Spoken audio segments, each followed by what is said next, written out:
सप्तम धातु वीर्य शुद्ध सात्विक पौष्टिक अन्न के बाद एक बार के लिए तैयार होता है और यहां बच्चे खिलवाड़ में दो दो तीन तीन बार रोज। अब क्या होगा उनका? हड्डियों तक की सामर्थ्य नष्ट हो जाएगी, कुछ दिनों बाद देखना बंद हो जाएगा, ऐसे चौंधियाने लगोगे, खड़े होने में चक्कर आएगा, कमर दर्द करेगा, पैरों में टूटन बनी रहेगी, दिमाग में टेंशन बनी रहेगी, पढ़ोगे तो कुछ याद नहीं रहेगा, स्मृति नष्ट होने लगेगी, एक नास्तिकता छा जाएगी, फिर ये जीवन भार लगेगा कि नशा में उतर जाओगे, फिर तो बस गए, फिर गए।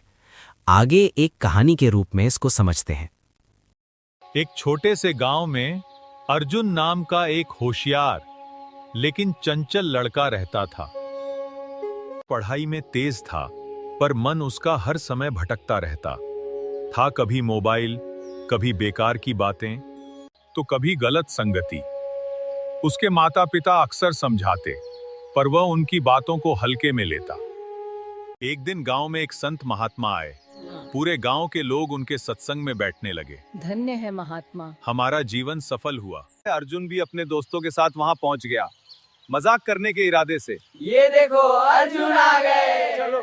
ज्ञान की प्राप्ति ध्यान से होती है। शांत मन में सत्य प्रकट होता है। मनुष्य का जीवन बहुत अनमोल है। ये शरीर, ये बुद्धि, ये ऊर्जा सब व्यर्थ चली जाती है अगर हम अपने इंद्रियों पर नियंत्रण नहीं रखते। ब्रह्मचर्य केवल शरीर का नहीं, ये मन का भी है। मन और विचारों का भी होता है। अर्जुन को ये सब थोड़ा अजीब लगा, लेकिन अंदर कहीं कुछ छू गया। जो अपनी ऊर्जा को संभाल लेता है, उसका मन शांत हो जाता है, स्मृति तेज हो जाती है और जीवन में स्थिरता आती है।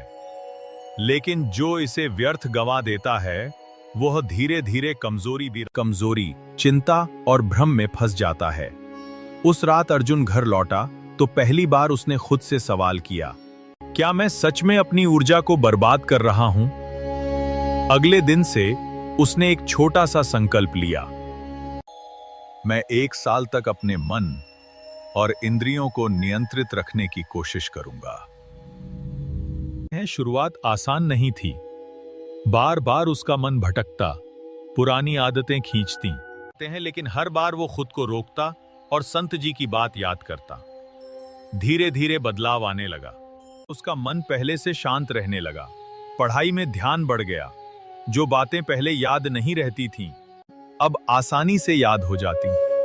शरीर में एक नई ऊर्जा महसूस होने लगी। उसके दोस्त हैरान थे, तू इतना बदल कैसे गया? अर्जुन मुस्कुराकर कहता, बस थोड़ा खुद पर नियंत्रण रखना शुरू किया है। कुछ महीनों बाद वही अर्जुन जो पहले चंचल और अस्थिर था, अब गंभीर, आत्मविश्वासी और संतुलित बन चुका था। गांव के लोग भी उसकी मिसाल देने लगे। एक दिन वह फिर संत जी के पास गया और बोला, महाराज, आपकी बातों ने मेरा जीवन बदल दिया। बेटा, मैंने सिर्फ रास्ता दिखाया, चलना तो तुम्हें ही था। याद रखो, मन, प्राण और संयम, इनका संतुलन ही जीवन को ऊंचा बनाता है। उस दिन अर्जुन को समझ आ गया कि असली ताकत बाहरी चीजों में नहीं, बल्कि अपने अंदर के नियंत्रण में होती है। एकाग्रता, शांति और आत्मबल में ही जीवन का सच्चा सार है। और तभी से उसने अपने जीवन को एक नई दिशा दे दी। जिस तरह अर्जुन ने अपने विचारों को बदलकर धर्म की रक्षा की, आप भी अच्छे विचारों से अपनी बुरी आदतें छोड़ सकते हैं और अपने शरीर को ऊर्जावान बना सकते हैं। ज्ञान की यह धारा सभी के लिए खुली है। इसे अपनाएं और शांति पाएं।